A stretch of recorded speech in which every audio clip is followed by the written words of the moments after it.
Menteri PPPPA yang menyebutkan bahwa mengusulkan gerbong perempuan itu jadi di tengah aja, yang akhir paling belakang tuh yang laki-laki. Nah, apakah laki-laki layak menjadi korban? Kan jadi seolah-olah seperti itu ya. Kementerian PPPA menyampaikan bahwa seolah-olah kan dia juga tidak paham konsep kesetaraan gender. Bahwa ketika kita berbicara soal kepentingan perempuan, maka di dalamnya juga ada kepentingan laki-laki. Apalagi sekarang kan menghadapi reshuffle yang kelima kali kan. Ini tuh sebetulnya mengedepankan kapasitas kapabilitas atau hanya sekedar politik balas budi? Sebenarnya tuh ekonomi kita tuh gimana sih? Bener nggak sih kita diambang kebangkrutan? Purbaya bilang survival mode ya. Sebenarnya kita masyarakat tuh udah lama survivalnya gitu. Iya benar. Mention lagi tuh soal Indonesia gelap. Indonesia nggak gelap, malah dibilang kita yang rabun. Pantas pakai kacamata. Kita semua pakai kacamata lagi. Cuma yang lepas iya sih rabun sih emang gitu. Jangan salah, di terus terang media ini banyak sekali masyarakat itu yang mencari informasi itu ke sini. Kenapa? Karena di sini setidaknya disediakan informasi yang komprehensif. SPPG yang dia tidak berjalan, tidak beroperasional, tetap dapat insentif. Itu sudah saya katakan sebenarnya adalah korupsi.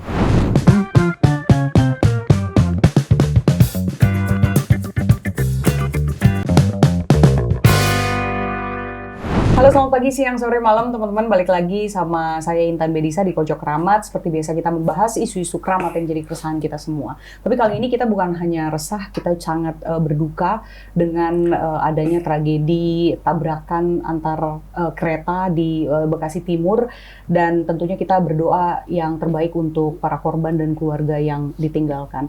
Nah, tapi di tengah kedukaan ini, satu hal yang sangat kita hindari tentu saja komentar-komentar yang nirempati gitu ya. Nah, ini salah satu komentar sudah keluar dan menjadi roastingan warganet juga sebetulnya nih, Teh dan Mas Nailul.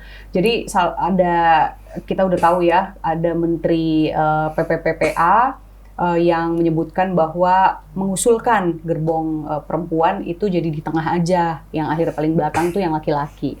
Nah, apakah laki-laki layak menjadi korban? Kan jadi seolah-olah seperti itu ya. Jangan dong gitu. Nah, tapi yang ya di tengah ini semua saya melihat kolom komentar gitu ya, mau ketawa juga tapi miris gitu. Kalau kita lihat nih komentar-komentar netizen memang suka ajaib ya. Mereka tuh emang juara tuh kalau misalnya udah ngerosting orang. Nah, ini ada contohnya nih, Teh, Mas Nailul nih ya. Ada yang bilang dari Dirkodir nih. Kan katanya satu-satunya kelebihan ibu adalah nggak nutup kolom komentar. Berani ya. Lalu ada dari Agung Rusdian, sekelas menteri statementnya kayak gitu. Nah, dipertanyakan lah. Nah, ada juga Ikhwan Bintara. Kalau gitu harusnya ada menteri yang namanya Menteri Pemberdayaan Laki-laki. Setuju nggak, Mas Nailul? Gimana? Iya, nggak setuju juga sih. Banyakan laki-lakinya soalnya menterinya. Karena laki-laki udah ini ya, sekarang kan katanya mau dijadikan gerbongnya paling ujung gitu. Anggapnya laki-laki itu superhero semua. Ditabrak itu kita masih hidup gitu. Tapi emang ada yang bilang, nggak apa-apa Bu, kita Superman. Ada aja yang netizen.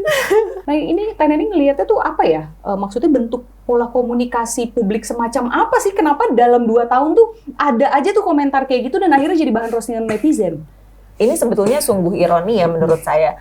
Saya melihat kok tidak pernah ada audit komunikasi publik gitu. Saya nggak tahu apakah di KSP kemudian Bakom itu ada yang namanya protokol komunikasi atau tidak. Seharusnya sih ada ya. Dan mereka seharusnya bicara itu kan by data. Jadi ini tuh bukan kali pertama gitu. Dan ketika kemudian Kementerian PPPA menyampaikan bahwa seolah-olah kan dia juga tidak paham konsep kesetaraan gender. Bahwa ketika kita berbicara soal kepentingan perempuan, maka di dalamnya juga ada kepentingan laki-laki. Kasian dong Mas Huda gitu ya. Bukan berarti nggak harus dilindungi dan betul. Karena ditumbalin jadi korban gitu. Sebetulnya yang perlu dikedepankan itu kan sesimpel bahwa kami turut prihatin dengan kejadian ini. Tentu kami sebagai pemerintah itu ada representasi negara itu hadir gitu loh dalam memberikan perlindungan, keselamatan, keamanan, kenyamanan gitu. Itu seharusnya kan yang bisa ditunjukkan. Tapi justru ini malah terjadi ada banyak absurditas dalam komunikasi publik. Tapi entah mungkin saya selalu berdiskusi dengan Prof. Ranal, apa mereka tuh sebenarnya lagi internship gitu ya di kementerian-kementerian, karena netizen pasti melihat dalam percakapan di ruang publik, apalagi sekarang kan menghadapi reshuffle yang kelima kali kan, ini tuh sebetulnya mengedepankan kapasitas kapabilitas atau hanya sekedar politik balas budi. Karena terlalu atau sekedar hanya bagi-bagi kekuasaan aja gitu. Karena terlalu terlihat sekali sih sebetulnya inkompetensinya bagaimana ya termasuk juga kita melihat bahwa menteri-menteri yang ada ini, I'm so sorry to say ya, ya mereka terjadi adanya inflasi lah. Ya. Inflasi para menteri yang tidak sesuai dengan kapasitas dan kapabilitasnya. Ini tuh repot gitu karena ketika ya banyak beberapa menteri yang komunikasi publiknya aja masih berantakan gitu. Ini kan seharusnya hal-hal seperti itu sudah selesai ya, berbicara terkait dengan problem itu. Dan dalam strategi communication itu kan sifat informasi itu harus ekstrim dan tunggal. Artinya pesan apapun yang dibawa oleh Pak Presiden itu seharusnya bisa kalau Pak Presiden menerjemahkan A, maka sampai ke tingkat menteri sekalipun atau bahkan misalnya kepanjangan tangan di pemerintah daerah, itu seharusnya juga bisa ditafsirkan A. Ini kan blunder semua gitu. Ya. Mungkin di kepala beliau, asumsi saya yang nonton, itu adalah solusi. Ya kan? Ya kan udah betul dong menawarkan solusi. Tapi di mata kita gitu yang melihat, itu bukan solusi sebetulnya. Iya, gitu kan? karena tidak ada kalkulasi juga kan. Dan tidak bisa kemudian menteri ini tuh berpikir, seharusnya apa yang kemudian saya sampaikan terlebih dahulu di ruang publik. Kan sebenarnya Menteri Kemen PPA ini jarang muncul ya. Sekalinya muncul jadi trouble. Dan sekarang kita tuh di era media sosial, semua memang ketika ada penyampaian seorang menteri yang tidak sesuai gitu ya, harapan masyarakat itu langsung jadi bully-bullyan netizen kan. Dan itu bukan kali pertama gitu, Mbak. Sehingga saya kira kok bisa ya tidak bisa menjadikan sebuah pelajaran gitu yang berharga dari menteri-menteri sebelumnya yang kacau banget lah dalam komunikasi publik. Kelihatannya gitu. jadinya kayak evaluasinya lambat gitu ya. Atau mungkinkah itu kemudian yang menyebabkan reshuffle? Salah satunya kan ada pergantian tuh dari kepala KSP ya kan ke kepala Bakom RI. Sekarang namanya berubah lagi kan? Sebenarnya kalau melihat dari percakapan di ruang publik tuh dari X, Facebook, kemudian Instagram, TikTok, Thread dan juga YouTube, mereka lebih banyak ada di sentimen netral dan juga lebih ke sentimen negatif. Jadi mereka memang melihat mereka ini bahwa maksudnya kabinet? Para netizen, netizen itu melihat bahwa kondisi reshuffle ini tidak berdasarkan asas kebutuhan sih. Meskipun kita melihat sebenarnya sangat urgent sekali dan komunikasi publik pemerintah harus diselamatkan. Tapi kan lagi dan lagi ketika terjadi adanya reshuffle yang kesekian kali kok nggak ada perubahan yang signifikan. Karena sebenarnya rakyat itu hanya melihat apa yang dilakukan oleh pemerintah, bukan apa yang dikatakan oleh pemerintah. So that's the point. Ini kan kesekian kalinya. Dan banyak yang tidak sesuai dengan realita di kasus lain pun. Misalnya contoh ekonomi, ya kan? Yang paling terbaru Pak Presiden Prabowo juga mengatakan bahwa MBG jalan terus, kita uangnya ada. Seskap Teddy juga bilang pokoknya ada gitu kan. Tapi terus kemudian Menteri Keuangan Purbaya juga mengatakan kita aman. Tapi kemudian nggak lama baru belakangan ini kan beliau bilang kita survival mode gitu ya. Nah, berarti kalau misalnya uangnya ada, terus kenapa kita survival mode? Kenapa kita mode bertahan? Kita bertahan dari apa ini kan sebenarnya gitu. Nah, ini kan juga sama ya inkonsistensi. Nah, tapi aku mau tanyanya gini. Salah satu komentar lagi juga ya sekitar awal April lah ya Presiden Prabowo mengatakan mention lagi tuh soal Indonesia gelap. Indonesia nggak gelap, malah dibilang kita yang rabun. Pantas lu pakai kacamata. Kita semua pakai kacamata lagi. Coba lepas iya si rabun sih emang gitu. Nah, anyway, ya hal-hal kayak gitulah ya. Tapi kalau kita ngomongin ekonomi gitu, jujur nih berasa sih susahnya tuh berasa di realita. Gue ngeliat temen-temen dan lain sebagainya itu udah hari-hari lah kita ngelihat bagaimana orang-orang tuh beneran udah teriak ke warung aja udah dibilang ini naik 1.000 gitu kan, ada aja tuh yang naik 1.000. Nah ini menurut lu kalau lu melihat analisa ekonominya ya, ini pertanyaan yang paling mendasar yang mau gue tanyakan. Sebenarnya tuh ekonomi kita tuh gimana sih? Bener nggak sih kita diambang kebangkrutan? Iya. Ya, tadi saya sebut komentar sedikit ya soal tadi ya audit komunikasi gitu kan. Yang harus diaudit itu bukan hanya menteri tapi wakil presidennya juga. Spesifik ya. Iya lah. Kita merasakan adanya ketidakhadiran Iya. gitu maksudnya. Dia kan sekali ngomong apa gitu kan. Nah, tapi itu memang komunikasi pemerintah ya, namanya pemerintah pasti akan ada pembenarannya, pembelaan dan sebagainya. Denial. Pasti itu yang namanya pemerintah gitu kan. Nah, tapi masalahnya adalah ketika kita bandingkan dengan statement satu dengan statement yang lain itu tidak sinkron. Contohnya gini, Purbaya bilang survival mode ya. Sebenarnya kita masyarakat tuh udah lama survivalnya gitu Iya, kan. benar. Udah tahun 2024 kita udah teriak bahwa ekonomi kita nggak baik-baik saja gitu kan. Terus kemudian ada demo Indonesia Gelap dan sebagainya. Terus kemudian Prabowo menanggapi dengan saya bangun tidur cerah gitu kan. Bangun tidur di istana, bro. Itu di istana kan. Lu di istana gelap mati lampu gitu kan. Gitu kan. Udah gitu lu nggak mungkin kan tokennya dicabut kan istana gitu. Nggak bunyi kan tuh bip-bip-bipnya itu kan. Nah, terus Habis itu juga kalau gelap kan artinya dia sholat subuh juga kan. Nah, yang menarik adalah kata-kata Purbaya, survival mode dan sebagainya, itu kan bertolak belakang dengan apa yang sampaikan sebelumnya. Bahwa di situ cukup kok uangnya. Cukup. Prabowo tuh selalu bilang, kalau kita kritik MBG, itu Prabowo tuh selalu bilang bahwa kita jangan mengorbankan MBG ini atau anak-anak ini tidak mendapatkan MBG karena kita sedang krisis gitu. Nah, kemudian ada lagi statement lucu lagi, itu positif sebagainya. Terus kemudian ketika ditanyakan soal gaji dari SPI ya, Sarjana Penggerak Pembangunan Indonesia, saya lupa SPPI ya. ya kalau salah. SPPI tanyakan kan, duitnya dari mana? Purbaya bilang, wah saya nggak tahu duitnya dari mana gitu kan. Pokoknya ada. Pokoknya ada. Jadi dia bilang pokoknya ada. Dia bingung. Nggak tahu aja Dia duitnya nggak tahu aja dari mana gitu. Terus kemudian ini yang juga kita bantah juga di tulisan saya di Tempo minggu ini, itu bilang bahwa ya kita secara fiskal itu tidak kuat.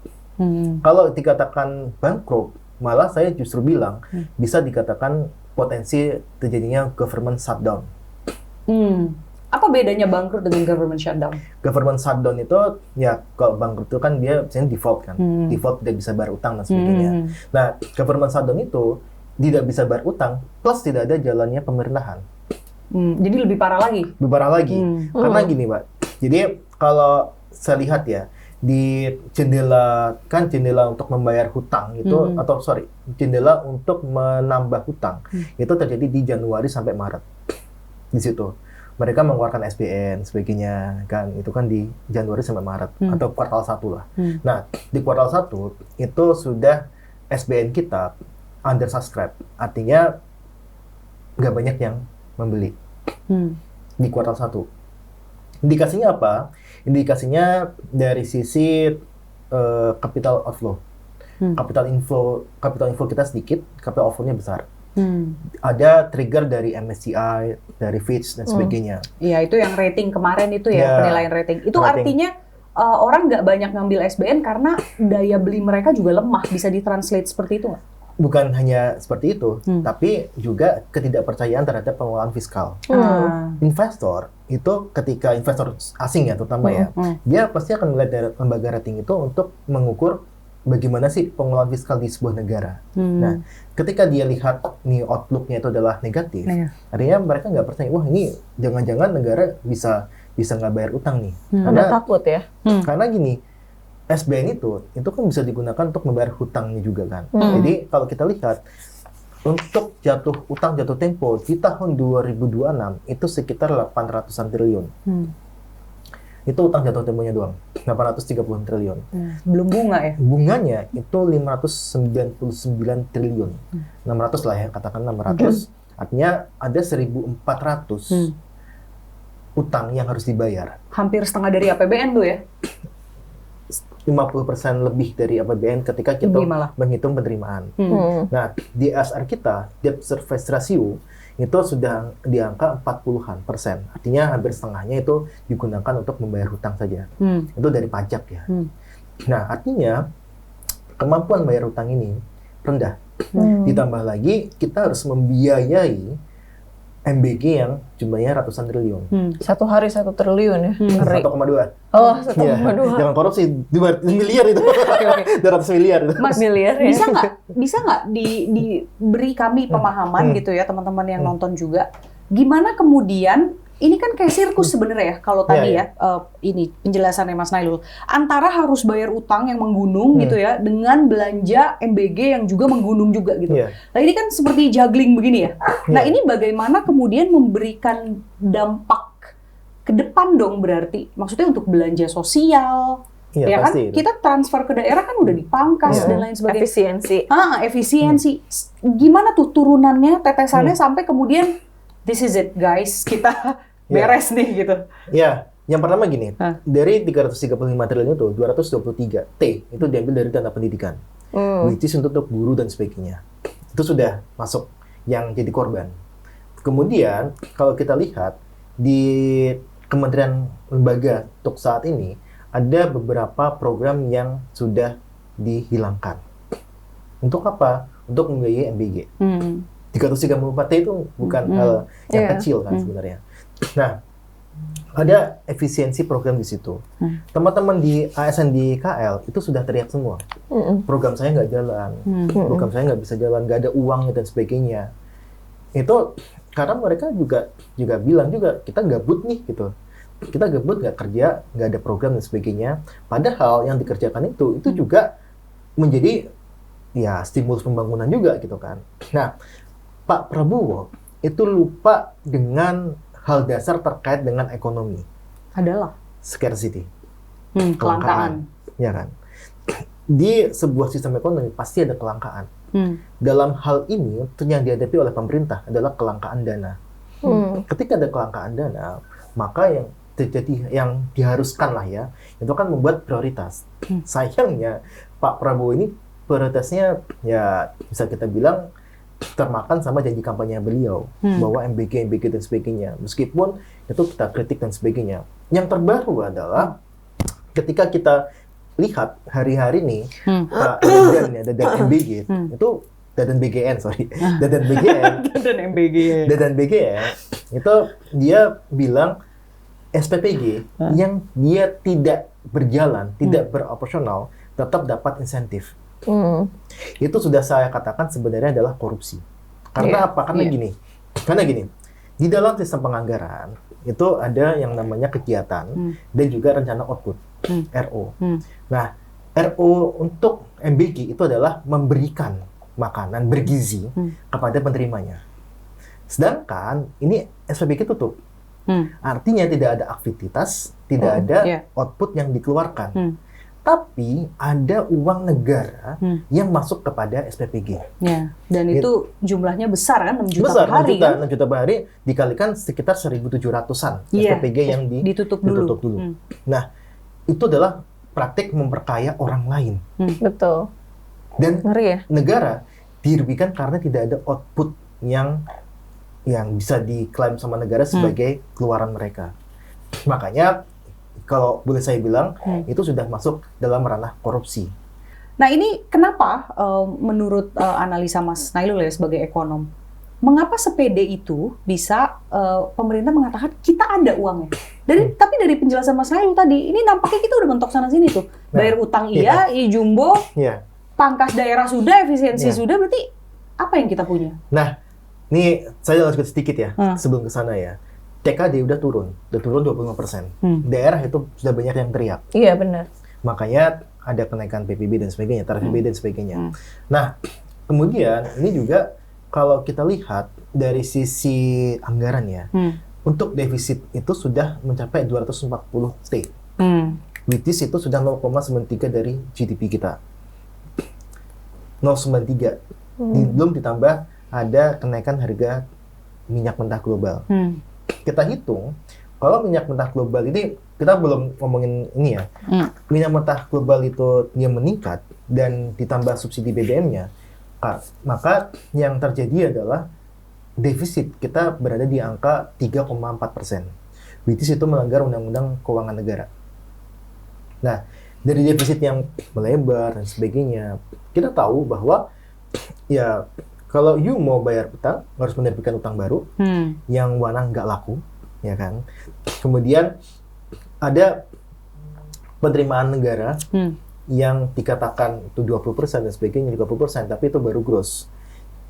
Nah, ada indikasi bahwa pemerintah itu kekurangan uang atau istilah sekarangnya BU, butuh uang, ya kan.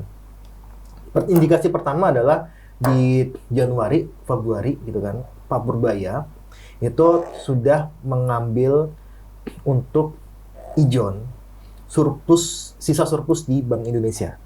Tiap tahun itu biasanya ada 70-an T, itu sudah diambil 40 T untuk di awal. Kemudian dana sal yang ditempatkan di perbankan itu 70 T, 270 T, 70 T-nya itu diambil untuk masuk ke pemerintah. Itu di awal. Nah, kemudian kalau kita lihat ada indikasi bahwa restitusi untuk perusahaan itu ditahan sampai akhir tahun. Restitusi tahu kan? Iya, ini pengembalian kelebihan pajak. Ya, pengembalian kelebihan pajak yang mana itu adalah haknya wajib pajak dong. Nah, ada arahan dan ada informasi lah ya bahwa sekarang wajib pajak itu tidak boleh lagi mengajukan restitusi sesuai dengan prosedur. Harus ada kuotanya. Dan kuotanya itu dari internal pajak. Harus ada kuotanya. Kemudian kemarin Misbahun sampaikan restitusi kok bisa ditahan sampai akhir tahun. Restitusi kita besar, 300-an T sampai akhir tahun itu sekitar 500 T. Which is itu yang menandakan ya. Tapi itu mau ditahan, berarti kayaknya BU banget nih gitu ya. BU banget gitu kan. Nah, inilah yang kita maksudkan, ini nampaknya pemerintah BU banget nih gitu kan. Ya, itu udah ditahan pun defisit masih sudah sampai 240 T. Oke. Itu yang menjelaskan kata-kata Menkeu Purbaya bahwa kita dalam survival mode. Tidak ada ruang main-main di situ. Ya ada. Nah, tapi di satu sisi ini singkat dulu ya, jawabnya singkat. Karena habis itu aku mau ke Teh Neni. Kenapa mereka begitu pede untuk terus mengatakan pokoknya ada? Itu kan keluar tuh di antara periode-periode waktu ini kan. Seskap tadi mengatakan pokoknya ada tuh untuk pasar rakyat. Ya kita tidak akan menghentikan MBG kata Presiden. Kenapa mereka begitu pede? Dari sisi ekonom ada jawabannya nggak? Ada analisanya kak? Atau ini murni politik? Ya murni politik. Ya kalau mungkin ini udah inilah. Kalau misalkan pemerintah itu mengatakan hal yang negatif, tentu kepercayaan akan semakin turun. Itu memang tugas pemerintah seperti itu. Nah, tapi yang jelas adalah sebenarnya pemerintah juga tidak tutup mata juga terhadap kondisi yang ada di lapangan seperti apa. Nah, itu yang kita dorong sebenarnya. Artinya dari sisi ekonomi, Selyos clear ya, bahwa melihat ini betul-betul fiskal kita gawat darurat. Dan bahkan menuju bukan lagi bangkrut, tapi tadi ya, government shutdown. Itu bahkan lebih parah dari kebangkrutan. Sekarang aku coba ke Teh Neni. Tadi dibilang murni politik sebenarnya untuk bilang seperti itu. Kalau dari sisi sentimen publik, mereka ada yang menarik adalah data dari Big Datamu nih Kak. Ada perbedaan sentimen antara media mainstream dengan publik. Ya kan terkait dengan ekonomi hari ini. Publik tuh kayaknya lebih cemas dan lebih marah gitu kan. Media mainstream ternyata sebaliknya. Positif-positif aja. Itu menarik. Coba di-spill dulu. Gimana itu? Iya, jadi memang kita meng-crawling data terhadap beberapa isu ya. MBG, Sekolah Rakyat, Koperasi Desa Merah Putih, dan lain sebagainya. Di-crawling di media mainstream. Media mainstream ini adalah cetak, elektronik, dan online. Itu memang selalu menunjukkan sentimen positif yang tinggi. 78%, 82%. Tapi kalau kita melihat di sosial media, seluruh platform sosial media itu lebih cenderung sentimen negatif yang tinggi, netral, dan sentimen positifnya hanya sedikit. Kenapa terjadi seperti itu? Karena ya kalau kita bahas soal etika jurnalisme gitu ya, di media mainstream itu pasti bakal terjaga. Tapi kan kalau di media sosial, you can't tell anything. Lu kalau mau bilang dasar pemerintah serakah-serakah aja gitu, terus mereka memang tidak ada filter, jadi mengungkapkan apa yang kemudian keresahan-keresahan mereka semua di ruang media sosial. Lebih real gitu? Lebih real. Percakapan di ruang publik menurut saya lebih genuine. Meskipun kalau kita melihat bahwa kan kita bisa identifikasi satu percakapan itu di big data, apakah itu di-drive oleh akun-akun human terus kemudian cyborg, integrasi antara human robot atau robot. Hmm. Beberapa dalam kasuistik, misalnya MBG, pernah kita menemukan penarikan data itu tinggi sekali, integrasi antara human robot dan robotnya dibandingkan dengan percakapan humannya. Oh gitu. Kita pernah menemukan adanya temuan itu. Itu yang di positif apa lapangan. negatif? Itu menjadi dari arah negatif ke netral. Jadi kayak dinetralisir. Betul. Bisa dibaca Jadi begitu. ada di situ ada penyeimbang narasi lah di ruang media sosial. Tapi lagi-lagi publik kita tidak menutup mata terkait dengan ada banyak sekali kejadian-kejadian di lapangan, mulai dari soal keracunan, kemudian spill anggaran-anggaran yang sebenarnya sangat tidak rasional, dan kemudian ini menganggap bahwa penghampuran anggaran negara yang kita melihat bahwa memang MBG ini tuh menjadi harga mati untuk Pak Presiden gitu. Di ruang media sosial itu mereka sangat kritis ya, dan menariknya tuh gini, jadi percakapan paling tinggi itu biasanya terjadi adanya di Instagram, kemudian di TikTok, kemudian YouTube. Ternyata ketika publik kita, netizen kita, setelah selesai melihat clipper-clipper video yang ada di TikTok, kemudian di Instagram, mereka tuh mencari informasi yang komprehensif ke YouTube. Menurut saya, satu sisi itu menjadi angin segar untuk kita semua. Kenapa? Karena hari ini milenial akhir, Gen Z, kemudian Gen Alpha, mereka mencarinya informasi, minimal saya itu mengambil kesimpulan ketika saya udah nonton 40 menit atau 30 menit. Jangan salah, di terus terang media ini banyak sekali masyarakat itu yang mencari informasi itu ke sini. Kenapa? Karena di sini setidaknya disediakan informasi yang komprehensif, tidak dalam bentuk clipper video. Jadi kalau setelah melihat clipper video, mereka pasti nyarinya tuh ke YouTube. Jadi kesadaran kritisnya tuh tumbuh sebetulnya. Absolutely right. Jadi ketika kemudian itu terjadi, menurut saya sekarang netizen kita, ya satu sisi memang percakapan di ruang publik itu kalau kita merujuk dalam pemikirannya Zizi Paparizi, ada judulnya Affective Public. Dia seorang pakar media sosial di Amerika Serikat. Media sosial itu memang dibentuk oleh emosi publik. Jadi emosi itu betul-betul akan sangat mempengaruhi. Kita tahu lah waktu kejadian demo besar-besaran 2025 Agustus lalu, kenapa netizen kita itu kan awalnya yang sentimen emosi publiknya, kemarahannya hanya 10%, itu kemudian dari anticipation berubah menjadi 80%.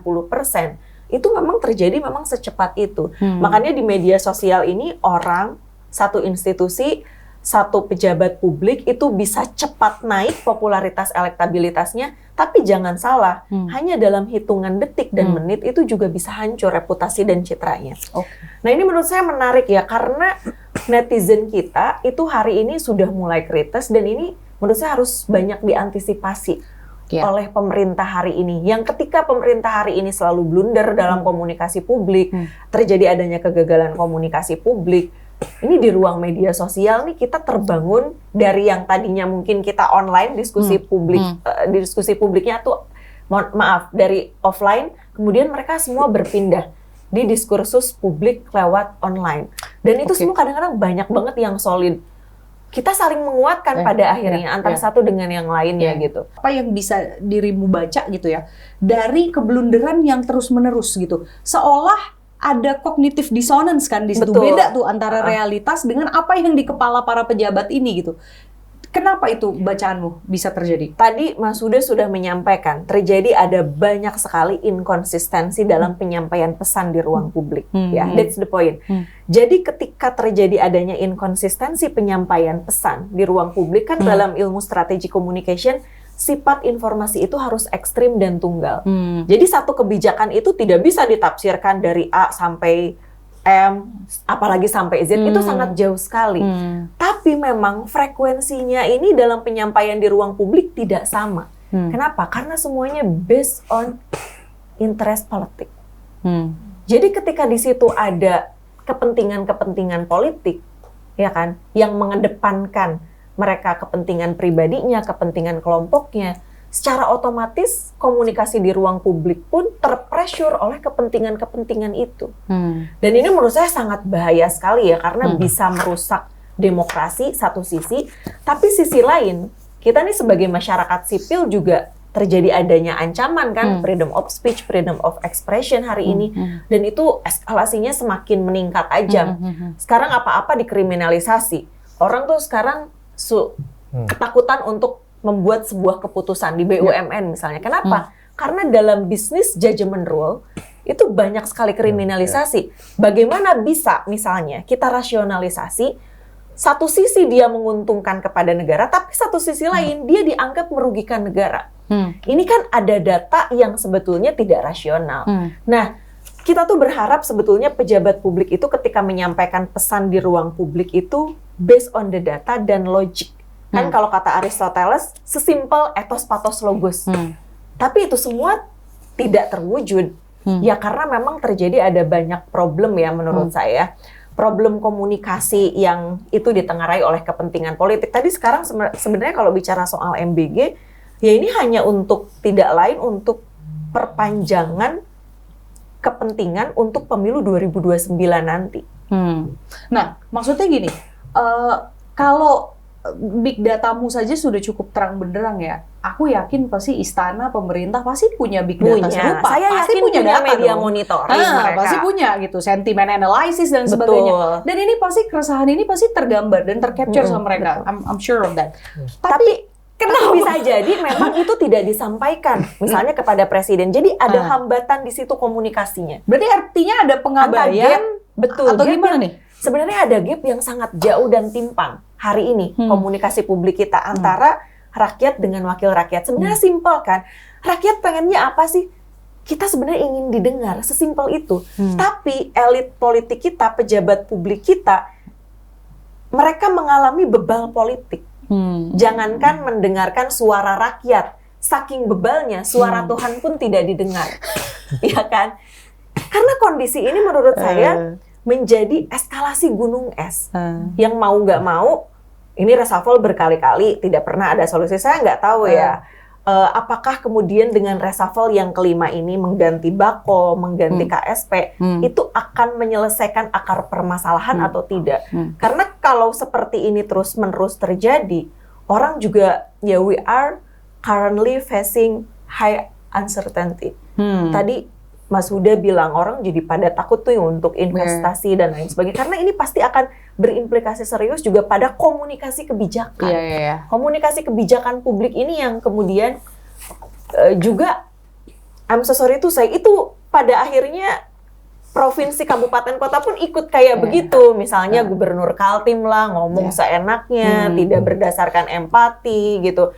Seolah-olah terjadi menghamburkan anggaran, yang di sisi lain menggaungkan soal efisiensi. Jadi ada banyak paradoks komunikasi publik hari ini. Pak Dudung, Pak Khodari, PR Anda banyak loh ya. Betul, benar. Barusan, tolong dicatat.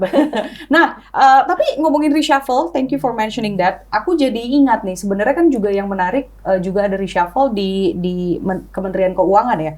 Ini ada Dirjen Anggaran Luki Alfirman dan juga Dirjen Strategi Ekonomi dan Fiskal. Tuh ada Febrio Kacaribu yang keduanya dicopot. Nah ini kan sebenarnya bisa dibilang kuncen APBN nih, kuncen anggaran kan gitu. Mas Nailul ngeliat kenapa ya mereka berdua? Apakah ada sinyal tertentu yang artinya mungkin ada gesekan cara pandang atau apa? Ya itu yang tahu ya. Purbaya sama yang Tuhan. Sinyalnya makanya ini sinyal asumsi ya, kira-kira gimana? Yang menarik adalah gini, Febrio itu adalah salah satu orang yang dekatnya Purbaya. Ketika kita lihat Purbaya itu di DPR, kemudian juga ke US, itu Febrio itu di sampingnya lah, dan tanda kutip yang memfeeding untuk Purbaya dan sebagainya. Nah, saya rasa sebenarnya ini kalau DigiSafe sama anggaran itu kan dia yang mengetahui terkait sama anggaran kuatnya berapa bulan doang. Nah, tapi kalau kita lihat sebenarnya ini adalah sinyal bahwa di dalam Kementerian Keuangan pun itu sudah ada keresahan. Keresahan bahwa ini uang negara tuh menipis nih, ya kan?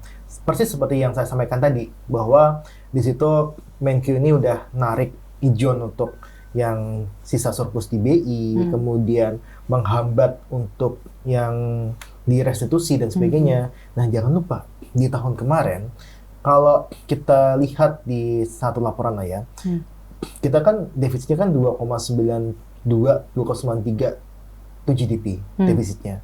Nah, itu pun sudah dibantu sama ijon pajak dan ijon cukai. Praktik ijon ini artinya sudah lama dilakukan. Tidak menutup kemungkinan itu juga dilakukan di awal tahun untuk ijon anggaran ini.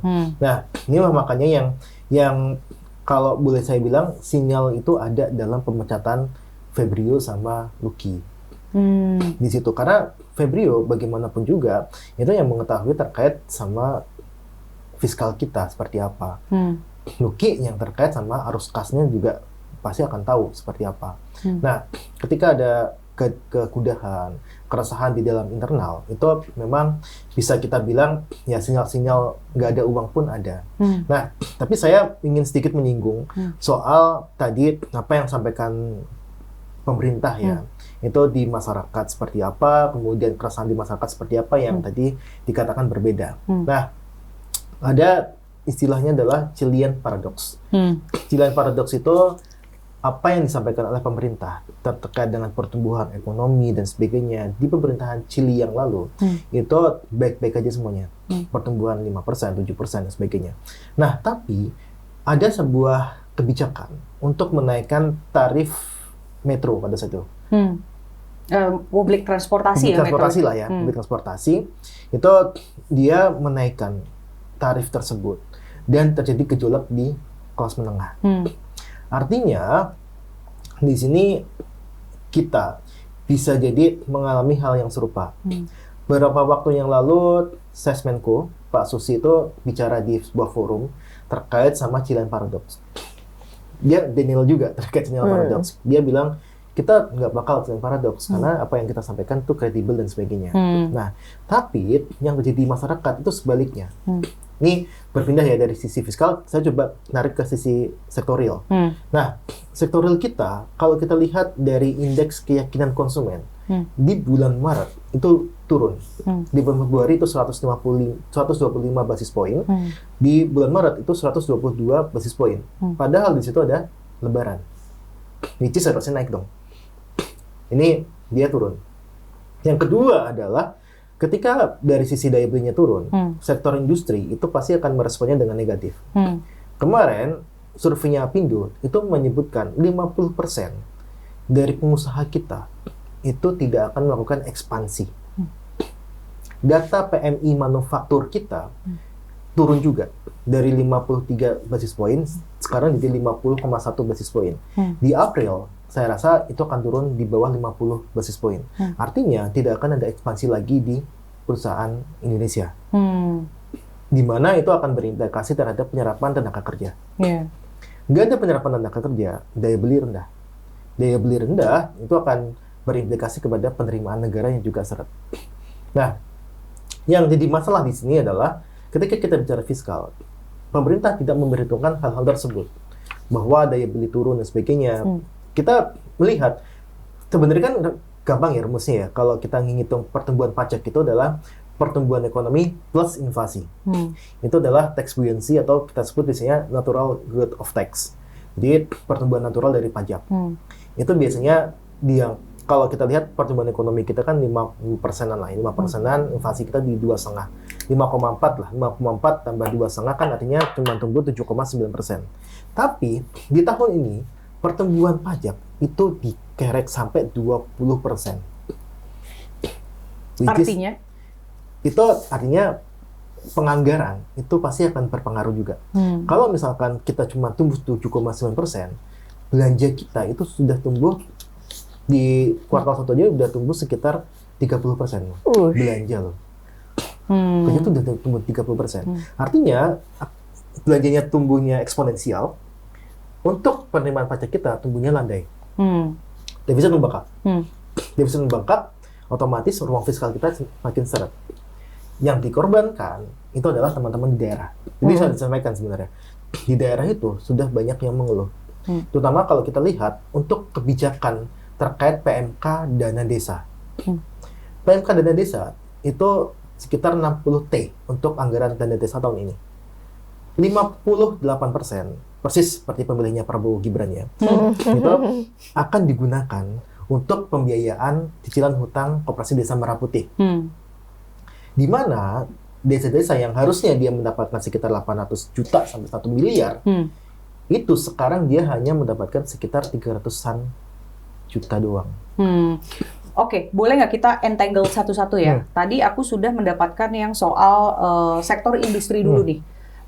Dia kan terdampak dari daya beli yang lemah, akhirnya meresponnya negatif dan lain sebagainya. Tapi untuk hal itu, akhirnya mereka tidak ekspansi kan tadi dirimu bilang. Nah, sementara apa yang aku baca adalah pernah Menkeu mengatakan industri itu akan bangkit kalau dikucurkan kredit, gitu. Nah ini Mas Nailul ngelihatnya memang sesimpel itukah? Karena apakah artinya tesis itu tidak terbukti ya? Karena yang kita rasakan ya tetap memang industri itu melemah gitu, daya beli kita juga ikut lemah, tenaga kerja juga penyerapannya juga rendah gitu. Apa yang bisa Mas Nailul sampaikan terkait itu? Ya, itu kan tahun lalu ya, kebijakan tahun lalu kan sebenarnya kan. Itu juga sudah kita kritisi sebenarnya. Kita wanti-wanti dari awal. Yang pertama gini, Purbaya itu bertingkah seperti gubernur bank sentral. Dia berpikiran seperti moneteris. Padahal yang dia lakukan adalah sebagai seorang pengatur fiskal. Jadi beda nih, ya kan? Yang dimasukkan sama Purbaya adalah dengan mengucurkan dana 200T, maka itu bisa disalurkan kepada masyarakat dalam bentuk kredit. Nah, tapi yang jadi masalah adalah ketika kredit ini dikucurkan pada saat daya beli sedang melemah, usaha tidak mau ekspansi. Makanya kita sebenarnya kalau masalah likuiditas perbankan itu nggak ada masalah, karena undisbursed loan atau dana yang tidak dikucurkan ke kredit dari sisi perbankan aja ya, belum tambah 200T itu ya, itu sekitar 2.500T uang nganggur nih. Karena orang pada nggak mau ngambil kredit ya. Nggak mau ngambil kredit. Karena nggak ada uangnya juga gitu kan, mereka takut. Sekarang Mbak Intan kalau mau ekspansi tapi daya belinya lemah kan takut rugi juga kan? Mikir pasti. Mikir juga kan? Mikir juga nanti bisa bayar atau enggak. Sedangkan bankir juga itu juga terancam kriminalisasi. Tadi disebutkan sebenarnya business judgment rule gitu kan. Bankir itu juga mengalami hal yang serupa. Ketika ada kredit macet, itu selalu diagendakan, ini ada kerugian negara nih gitu kan, ada perilaku korupsi dan sebagainya. Akhirnya bankir juga mikir juga untuk menaruhkan itu kepada industri ataupun usaha. Makanya mereka pilih untuk naruh uangnya di SBN, ya kan? Kemarin kan ada tuh statementnya kayak gitu. Nah, inilah yang kita sebut sebagai sakitnya apa, obatnya apa. Iya kan? Diagnosanya apa? Iya, sakitnya itu sakit dari sisi demand. Kita sakitnya sakit kepala. Tapi yang ditawarkan oleh Purbaya adalah pegelinu. Kan salah kaprah gitu kan. Nah, itu kita sudah sampaikan di akhir tahun kemarin ketika kebijakan 200T ini dikucurkan. Kita sudah sampaikan penyakitnya itu bukan di situ Pak, bukan di liquidity. Tapi penyakitnya itu adalah di demand-nya. Demand saat itu seperti apa? Karena sisi demand ini sangat rendah sekali. Nah, tahun kemarin itu kita mengalami PMI manufaktur kita 50 basis poin, di bawah 50 basis poin. Nah, sekarang itu April itu akan jadi hal yang serupa. Ditambah lagi, ini ada geopolitik yang pasti ini akan menambah beban dari industri dong. Oke. Apa dampaknya nih buat publik kalau ini terus dipertahankan ya kebijakan yang ya tadi ya sakitnya apa, obatnya apa gitu. Kira-kira what's the worst scenario ya ke depan? Ya, kita akan melihat ya sebenarnya government itu akan out of money. Itu perkiraan kita di Juni-Juli.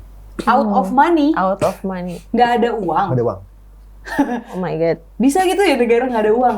Ya bisa aja. Dana sal itu kan sebenarnya kan bisa difungsikan untuk itu. Ketika nggak ada uang, itu bisa digunakan dana sal. Tapi dana sal itu cuma 2 bulan loh. Jangan salah, aturannya cuma 2 bulan. 2 bulan kemudian harus balik lagi ke rekening sal di BI. Nah itu aturannya. Nah kita akan mengalami hal seperti itu. Karena MBG ini nggak direm nih. MBG ini nggak direm. Iya benar. MBG itu ini penyumbang terbesar dari defisit anggaran kita, MBG itu. Nah, satu sisi sebenarnya di Juni-Juli akan ada out of money, Agustus-September kita bisa lihat bisa jadi crash ekonomi dan juga shutdown ekonomi. Government shutdown.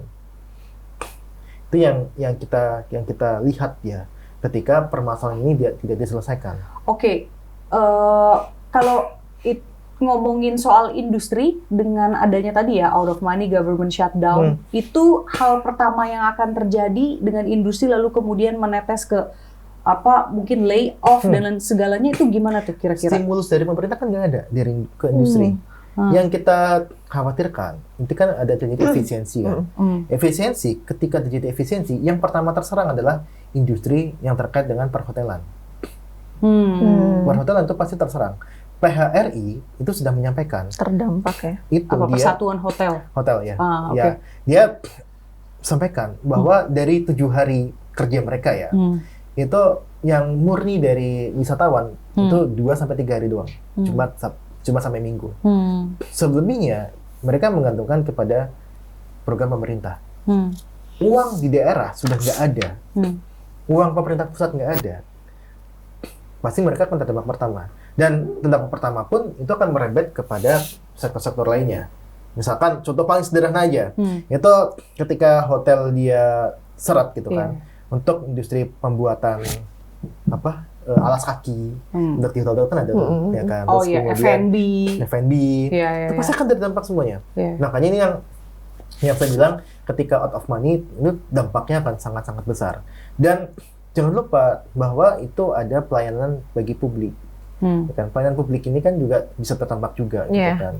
Misalkan capil dan sebagainya, gitu kan. Terus kemudian guru nggak bisa dibayar, public dan sebagainya. Service nggak maksimal ya. Kan maksimal. Nah, ini sudah terjadi di beberapa daerah. Di beberapa daerah P3K-nya itu diberhentikan. Beberapa guru itu belum dibayar. Itu adalah dampak dari out of money-nya pemerintah loh. Mas, ini kan udah rame ya fenomena working poor gitu ya, kerja udah keras nih, udah side hustle udah banyak banget, tapi masih nggak kaya-kaya gitu kan. Pengangguran juga banyak gitu kan. Mau bisnis juga modal nggak ada. Terus dan orang pada takut. Orang juga takut gitu kan, mau invest juga mereka mikir. Terus dengan kondisi yang tadi Mas sampaikan tuh, apalagi berarti ini yang bakal dihadapi coba? Ya, kalau dulu kan kita menghadapi fenomena mantap ya. Makan tabungan. Ini maut. Bukan. Makan utang. Kalau sebenarnya matang sih sebenarnya. Makan utang gitu kan. Kita udah dalam kondisi matang nih gitu, makan utang gitu. Nah, kalau kita lihat utangnya itu pun bukan utang yang dari perbankan, tapi dari sisi alternatif financing. BNPL, Pegadaian itu naik. Terutama Pegadaiannya. Pegadaian naik itu kan ya mungkin itu dari sisi industri which is bagus ya untuk industri Pegadaian dan sebagainya. Tapi dari sisi makroekonomi itu menandakan bahwa masyarakat kita sekarang bukan daya beli yang naik, daya jualnya yang tinggi. Kita daya jual motor, jual mobil, ya, tapi jual kok ada yang beli gitu. Iya kan? Kan digadai. Jadi kan beli kan ke Pegadaian. Di Pegadaian kita daya jualnya tinggi gitu kan. Jual motor, jual TV dan sebagainya gitu.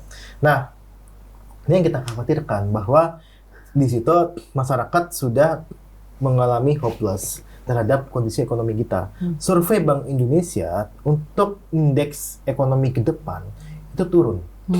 Jadi 130-an basis poin, jadi under 130-an basis poin. Itu turun semuanya.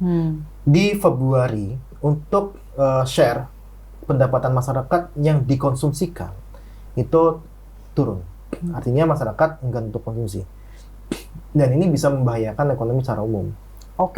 Nah, UMKM nggak berjalan, kemudian dari sisi pabrik juga nggak berjalan, itu yang berbahaya. Dan kita kemarin Apindo itu juga menyebutkan 67%. 67 atau 63% ya, saya lupa angka pastinya, tapi mereka menyebutkan tidak akan merekrut tenaga kerja formal baru. Di kita itu sekitar ada 3 juta sampai 3,5 juta angkatan kerja baru. Kalau kita hitung 3 juta aja. Artinya di situ yang terserap untuk tenaga kerja formal itu cuma 30-an %. 1 juta doang. 2 juta itu bisa nganggur, bisa ke informal, yang dimana pendapatannya Tidak menentu, tidak ada jaminan sosial ada juga. jaminan sosial dan sebagainya. Oke. Ya itu menandakan pertumbuhan ekonomi kita mengalami pemburukan. Oke. Makanya itu yang kita khawatirkan, itu akan berdampak dan sebagainya. Dan inilah yang selalu saya sampaikan, bahwa bisa terjadi adanya silian paradoks di kita. Alright. Dan jangan lupa, ini rupiah ini sedang melemah. Sekarang 17.300, ya kan? Kalau jokesnya itu kan akan mencapai 17.845 gitu kan. Di Agustus, karena bertepatan sama 17 Agustus. This is so dark. Jokesnya dark jokes banget terus. Nah, tapi itu juga terjadi. Aduh. Terjadi. Jangan Karena dong. ya pelemahan nilai tukar kita itu paling buruk dibandingkan dengan Negara mata lain. uang lainnya Iya, terhadap dolarnya. IHSG kita itu turun jauh Iya. dibandingkan dengan indeks yang lainnya. Oke. Saham blue chip kita juga turun. Jangan lupa, saham blue chip itu kan yang dilihat sama investor adalah fundamental ekonomi. Ketika dia turun, artinya ada yang salah dengan fundamental ekonomi kita. Emang goyang tuh berarti kan. Duh, ini nggak enak mulu. Nanti terakhir aku mau nanya lagi, kira-kira ada harapan apa gitu ya. Tapi aku ke Teh Nggak Mandy ada. dulu.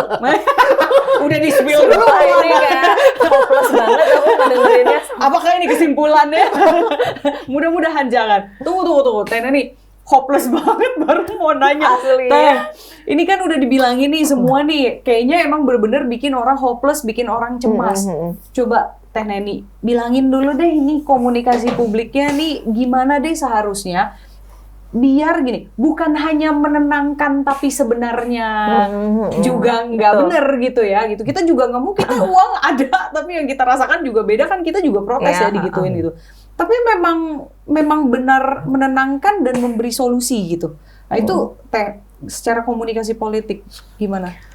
Jadi makasih Mas Huda, saya jadi melek soal kondisi politik kita hari ini. Yes. Yang kalau kata pemerintah masih ini baik-baik saja. Sebenarnya kan kunci dalam komunikasi publik itu adalah telling the truth. Mengatakan sesuatu hal yang benar dengan transparansi dan akuntabilitas. Jadi kalau tadi saya mendengarkan ada banyak sekali keresahan-keresahan yang mungkin banyak publik kita yang belum melek soal ini. Dan sebenarnya percakapan di ruang publik juga udah banyak mulai resah.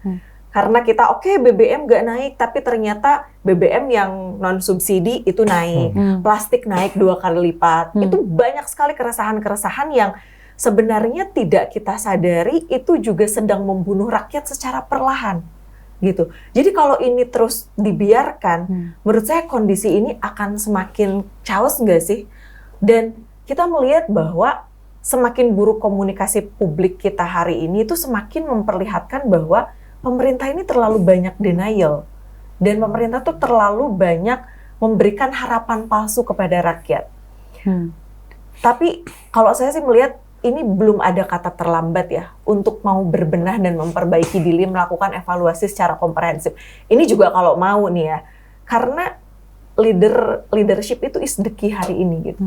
Dan ketika kemudian satu keputusan dari pemerintah tanpa ada meaningful participation, saya nggak tahu sejauh mana Mas Huda sendiri dilibatkan dalam pembuatan keputusan dan kebijakan-kebijakan itu. Karena sebenarnya kan meaningful participation itu menjadi sesuatu hal yang sangat krusial. Kalau dalam pemikirannya Habermas itu kan ada namanya deliberative democracy. Syaratnya cuma 2 gitu. Masyarakat mau ikut berpartisipasi dan kritis. Tapi itu semua syarat itu bisa terwujud kalau ada transparansi dan akuntabilitas. Bersyukur kita masih punya lembaga Selio seperti yang dipimpin oleh Mas Huda yang itu bisa membuka mata kita semua tentang kondisi kita hari ini.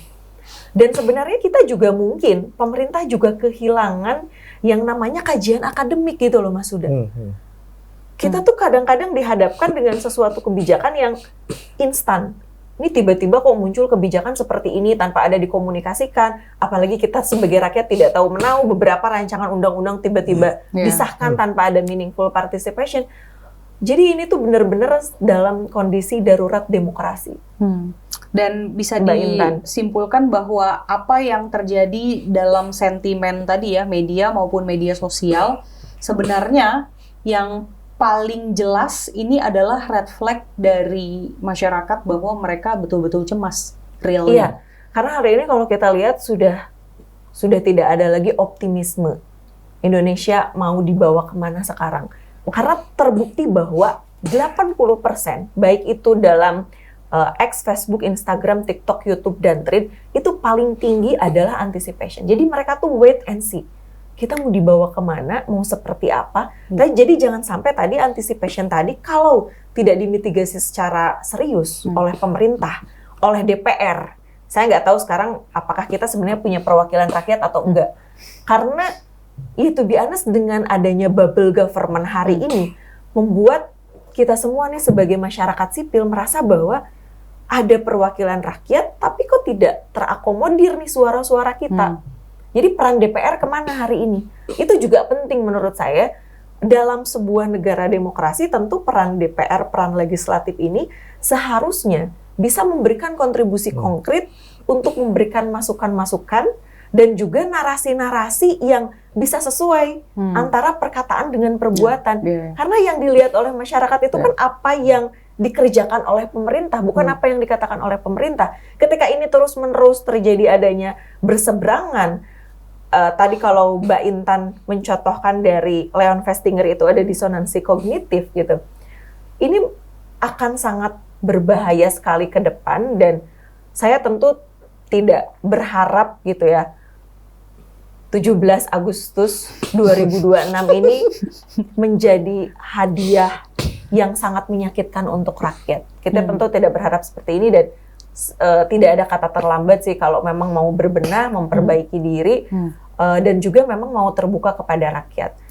Yakin kok sebenarnya kritik yang kita sampaikan, masyarakat di netizen menyampaikan baik itu dalam bentuk diksi dan narasi apapun lah, itu adalah bentuk kecintaan kita kepada pemerintah, kepada negara agar memang mau berbenah dan mau mendengar karena mendengar itu adalah kemampuan terbaik dalam komunikasi. Oke, gitu ya bemerintah kalau mau lihat datanya minta aja sama Teh Neni itu sentiment analysis-nya itu lengkap tuh ya. Biar jadi media monitoring yang cover both sides juga gitu ya. Jangan cuma dari perspektif pemerintah aja. Dan sebenarnya ya banyak sekarang sebenarnya media monitoring ini bukan hanya menawarkan soal tools ya, tapi sebetulnya gimana sih pemerintah seharusnya gitu. Itu sebenarnya masukan-masukan yang menurut saya sangat urgent dan krusial sekali untuk pemerintah saat ini. Oke, 2 pertanyaan terakhir, Mas Nailul. Berarti kalau untuk pemerintah, apa yang bisa Selyos desak gitu ya untuk memperbaiki ini gitu ya, biar nggak salah obat tadi. Sama yang kedua, apa yang masyarakat perlu tahu nih untuk mengantisipasi ke depan atau apa yang harus mereka lakukan nih? Berarti di kondisi ya benar, kita juga jadi bingung. Kita juga jadi bingung kan. Kita next gue mau resign gue mikir gitu kan, tapi kita udah batin bener nih di kerjaan sini kan banyak kan fenomena kayak begitu. Mau bisnis juga gue takut gitu. Gimana tuh kira-kira? Iya. Yang pasti kita selalu mengkritik itu kan tadi sempurna juga sama Mbak Eni. Sebenarnya kritik itu kita cinta kepada negara, tapi bukan cinta kepada pemerintah juga sih. peduli lah. Ya, nah menarik ini. Kita selalu sampaikan bahwa yang paling krusial di era sekarang ini adalah terkait dengan ada 2 hal sebenarnya. Terkait dengan telling the truth. Sangat miskin sekali kalau sampai negara kita mengatakan hal yang ya bisa kita bilang manipulatif. Pertama, kenapa kita bisa katakan seperti itu?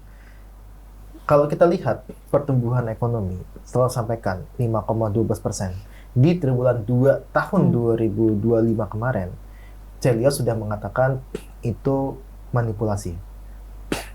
Kita sudah bersurat, kita sudah sampaikan ke semua media bahwa itu sudah manipulasi. Yang BPS kemarin ya? Ya. Nah, yang kedua adalah terkait sama kalau kita lihat dari sisi keterbukaan informasi itu sangat tertutup. Jangankan undang-undang, APBN saja kita bisa dapat itu di November, Oktober, November kita bisa dapat undang-undang APBN dan eh, NA-nya ya, NA-nya itu Naskah akademik. ya naskah akademik sama UU-nya juga itu dikeluarkan di Januari. Kemudian APBN kita itu hanya ditampilkan di kanal YouTube. Gelondongan. Tidak dalam laporan seperti yang kemarin-kemarin, yang sebelum 2025 lah. Nah, artinya memang informasi pemerintah kepada masyarakat ini dibatasi. Yang dilakukan pemerintah, tadi Mbak Eni sampaikan, yang dilakukan pemerintah itu bukan membuka informasi luas-luasnya. Yang dilakukan pemerintah adalah membatasi. Kita kemarin tahu peraturan Komdigi yang baru, itu membatasi bahwa platform yang dia diminta untuk men-take down konten hanya diberikan waktu 4 jam untuk men-take down. Nah, tidak ada, itu di Saman ya, itu tidak ada klausa banding. Kita sebagai pemilik konten, itu kan harusnya bandingnya. Kok bisa di-take down sih sebagainya? Nah, ternyata kita telusuri, itu kita banding pun argonya masih jalan. Jadi denda ke platform itu jalan. Denda ini jalan ketika proses banding tetap jalan. Akhirnya ini membuat platform ya udah mau nggak mau gue harus take down. Tidak ada kata lain. Nah, pembatasan itu yang dilakukan. Belum kita bicara terkait dengan bagaimana sebuah program ini dibentuk. Kalau tadi sampaikan apakah Chelios diberikan ruang dan sebagainya, kita nggak pernah diundang dan nggak pingin diundang sama istana juga gitu. Yang kita sampaikan memang di luar untuk menjadi edukasi ke publik. Betul. Bahwa ini loh yang pemerintah kerjakan, ini loh buruknya dan sebagainya. Itu yang nggak tersampaikan. Sedangkan di luar sana pemerintah selalu mengatakan saya melakukan ini baik-baik dengan tujuan baik dan sebagainya. Naskah akademik pun sama. Coba, ada nggak naskah akademik terkait sama gentengisasi? Nggak ada kan? Apa urgennya?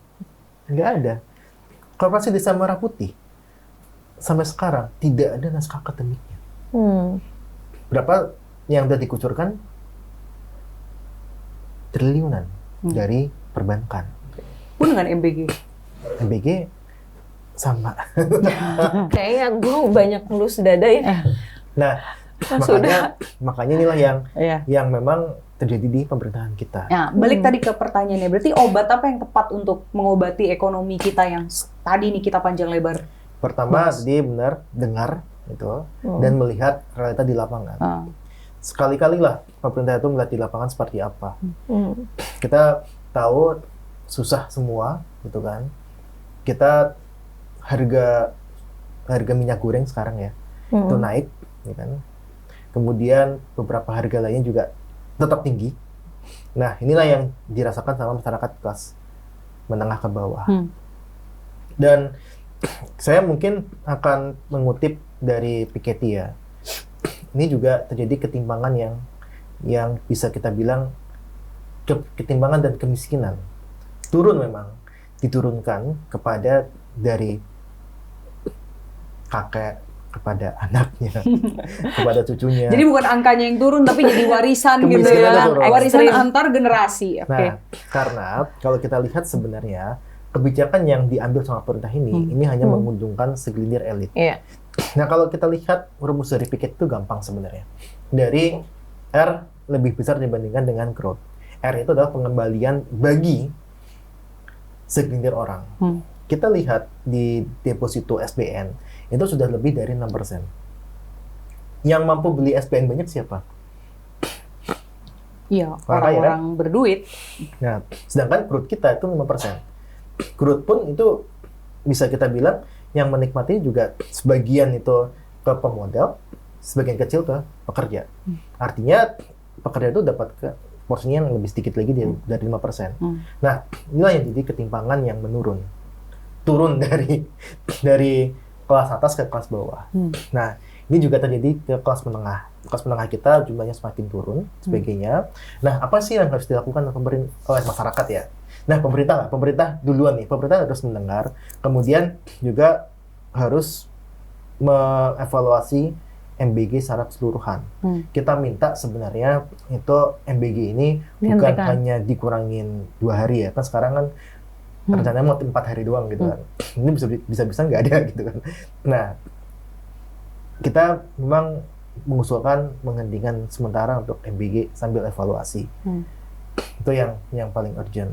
Nah, yang kedua adalah kita meminta bahwa ya kabinet ini harus dibenahi.